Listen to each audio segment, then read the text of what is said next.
Passamos a apresentar os 4 Evangelhos, Revelação da Revelação, Jean Baptiste Rustin. Narração, Paulo de Moraes.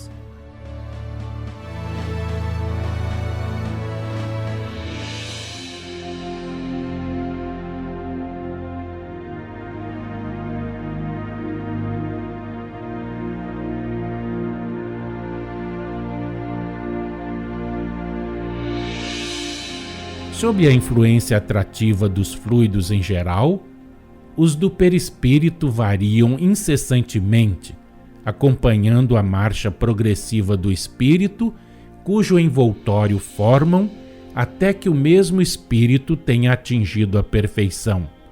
E isso se dá, quer se trate de um que permaneceu sempre puro, quer de um que haja falido. De acordo com as suas tendências e com o grau do seu progresso, o espírito assimila constantemente os fluidos que mais em relação estejam com a sua inteligência e com as suas necessidades espirituais. Quanto mais inferior ele é, tanto mais opacos e pesados são os fluidos perispiríticos. Da maior ou menor elevação do espírito depende a maior ou menor quantidade de fluidos puros na composição do seu perispírito. Assim, os corpos fluídicos constituídos pelos perispíritos apresentam maior ou menor fluidez. São mais ou menos densos, conforme a elevação do espírito encerrado nessa matéria.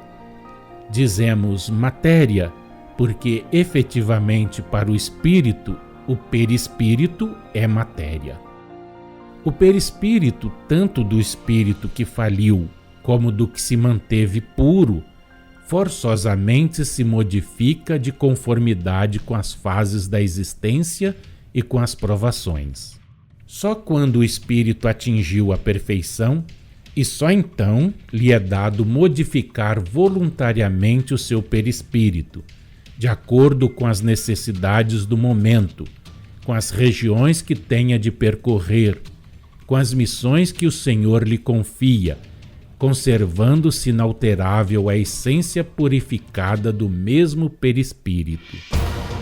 Entre os que se transviaram, espíritos há que no curso do seu desenvolvimento e por vezes mesmo ao ensaiarem os primeiros passos, teimam em fazer mau uso do livre-arbítrio e se tornam obstinadamente orgulhosos, presunçosos, invejosos, indóceis aos seus guias contra os quais se revoltam.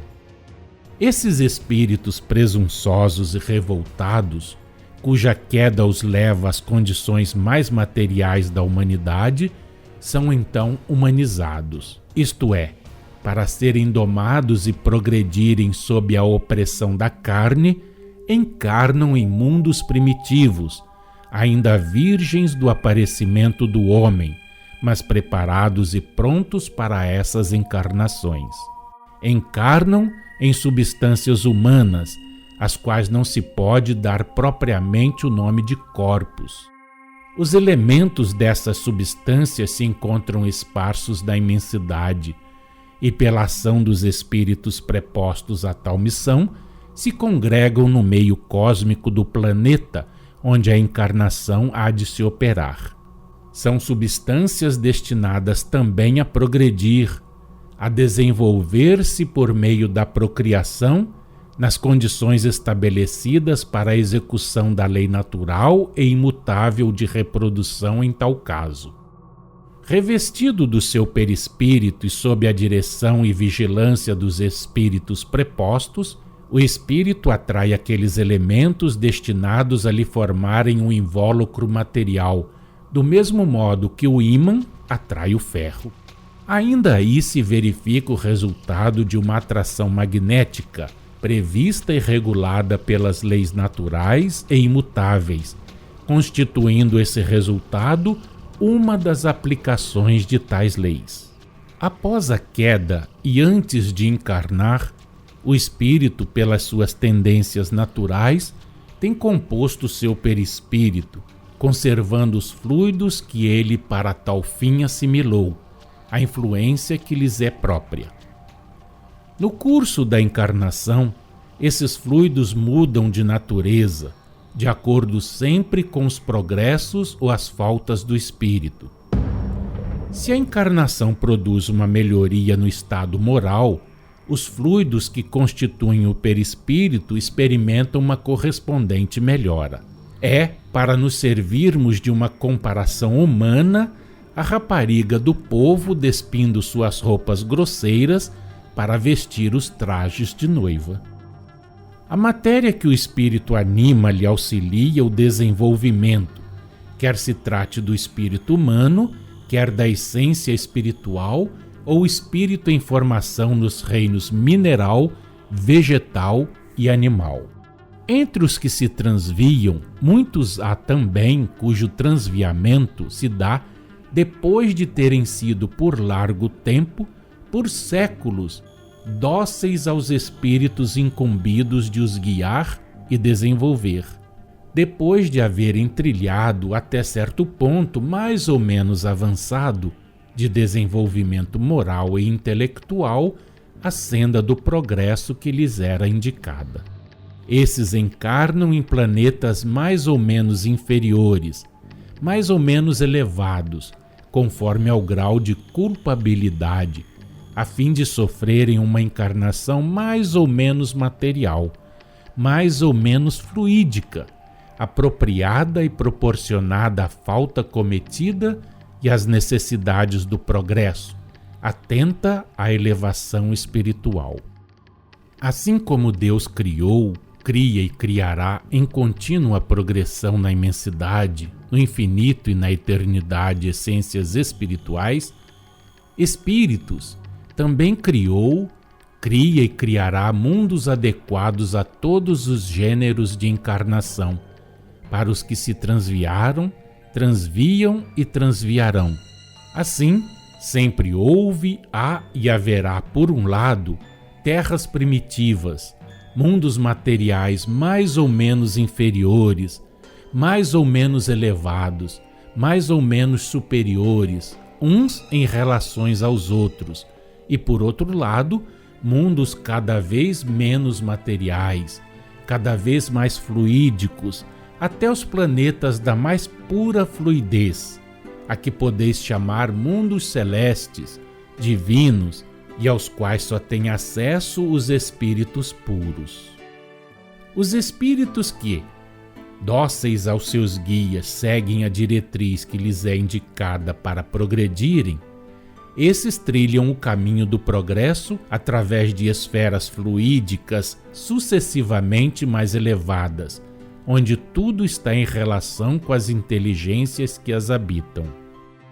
Permanecendo dóceis, elevam-se dessa forma para a eternidade em fora, depois de haverem passado por todas as fases de existências, por todas as provas necessárias a uma ascensão tão alta, até chegarem à perfeição. Nula se torna então sobre eles a influência da matéria. Dizemos da matéria porque para o espírito os fluidos do perispírito e os que ele assimila são matéria. Para atingirem essa perfeição, aos espíritos que se mantiveram puros na infância, na fase de instrução e ao longo da senda do progresso, cumpre também que, dirigidos pelos seus guias, percorram na medida e na conformidade da elevação alcançada todas as esferas, as terras primitivas, os mundos inferiores e superiores de todos os graus, as inúmeras moradas dos que, por terem falido, sofrem as encarnações e reencarnações sucessivas, tanto materiais como fluídicas, em suas diversas gradações, até que, tornada nula sobre eles a influência da matéria, tenham entrada na categoria dos espíritos puros.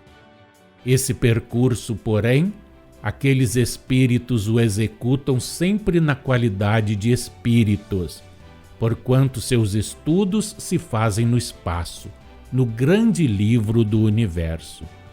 Os que faliram, para chegarem à perfeição, também são obrigados a percorrer, na medida e na conformidade da elevação de cada um, todos os mundos que os espíritos puros habitam, assim como os que servem de habitação aos encarnados em todos os graus da escala espiritual. Com relação aos mundos que os encarnados habitam, bastam àqueles espíritos os estudos humanos. O dos outros mundos, eles o fazem no estado de erraticidade que se segue a cada encarnação. Cumpre-lhes nesse estado percorrer todas as camadas de ar e de globos que flutuam no espaço, aprendendo aqui, ali ensinando, elevando-se sempre às regiões superiores. Jesus é um espírito que, puro na fase da inocência e da ignorância, na da infância e da instrução, sempre dócil aos que tinham o encargo de o guiar e desenvolver, seguiu simples e gradualmente a diretriz que lhe era indicada para progredir. Que, não tendo falido nunca, se conservou puro, atingiu a perfeição sideral e se tornou espírito de pureza perfeita e imaculada. Jesus, já o dissemos, é a maior essência espiritual depois de Deus, mas não é a única. É um espírito do número desses aos quais, usando das expressões humanas, se poderia dizer que compõe a guarda de honra do Rei dos Céus. Presidiu a formação do vosso planeta, investido por Deus na missão de o proteger e governar, e o governa do alto dos esplendores celestes como espírito de pureza primitiva, perfeita e imaculada, que nunca faliu e infalível por se achar em relação direta com a divindade. É vosso e nosso mestre, diretor da falange sagrada e inumerável dos espíritos prepostos ao progresso da terra e da humanidade terrena, e é quem vos há de levar à perfeição. Podeis agora compreender o sentido e o alcance destas palavras. A criação do primeiro homem é uma figura oriunda da necessidade de apropriar os ensinamentos à inteligência humana. A genealogia de Jesus, espírito de pureza perfeita e imaculada, remonta a Adão, figuradamente, do mesmo modo que a criação do corpo do homem, formado de limo, remonta a Deus. Acompanhai-lhe a genealogia espiritual e remontareis a Deus, Criador imediato e único de tudo que é puro e perfeito. Tudo, repetimos, tem uma origem comum. Tudo vem do infinitamente pequeno para o infinitamente grande, para Deus, ponto de partida e de reunião. Tudo provém de Deus e volta a Deus.